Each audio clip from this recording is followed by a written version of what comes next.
But I think one of the things that's really at play here is Kawhi wasn't healthy. He had an injury that didn't have a very clear timetable associated with it because he didn't have surgery. Then at least one medical team said he was healthy and he wasn't comfortable.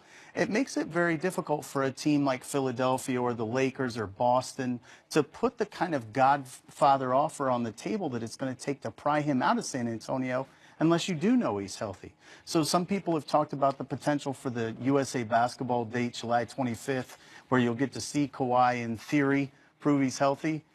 San Antonio's 21 straight years of absolutely not panicking and of not giving in to any of the noise around that team. You may see this drag into training camp itself. And I think they will be comfortable in that space. And Kawhi is the kind of player and winner that will also do what he needs to do. So now that we understand San Antonio's side of things, if you are the Lakers or another team, because you've been in that target acquisition mode, okay? You brought in Kevin Love to the Cleveland Cavaliers. If you're trying to get Kawhi Leonard right now, what's your mindset? Well, again, you're very concerned about the health. You're also concerned about your long-term ability to sign him. And I think what you're relying very heavily upon is the model that Sam Presti laid out for everyone when he acquired Paul George.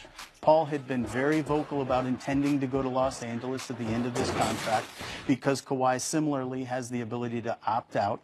If you acquire him, you're going to be really concerned that your culture and your environment can embrace him and make him feel as much a part of the family as Sam and the Oklahoma City Thunder were able to do with Paul. It's very, very critical that if you acquire him, you make everything about securing him long term. And again, you're going to give up more or less based on your ability to do that in your own mind.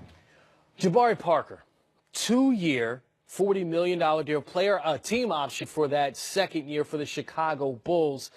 Does this help them get better, especially with their issues defensively last year? Well, I certainly don't think it's going to address any of the holes in their defensive situation. And when you looked at their defensive rating last year, it was obviously an area where they struggled.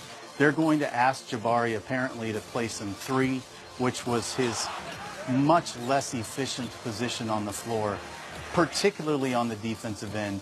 He's challenged to keep even facing fours in front of him. So a three-man could be really difficult for him. You see the numbers there in terms of defensive rating. So this doesn't address that.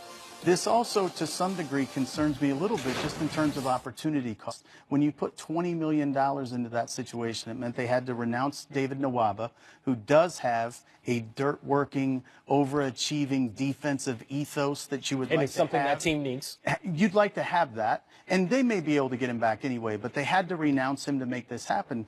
But because they took $20 million onto their books, they now don't have the ability to be the last man standing when some of these tax teams that will be urgent to get rid of money come trade deadline are going to be doing that. So what you really have to do is compare Jabari Parker to the absence of Jabari Parker and the potential draft picks they could have gotten for that money.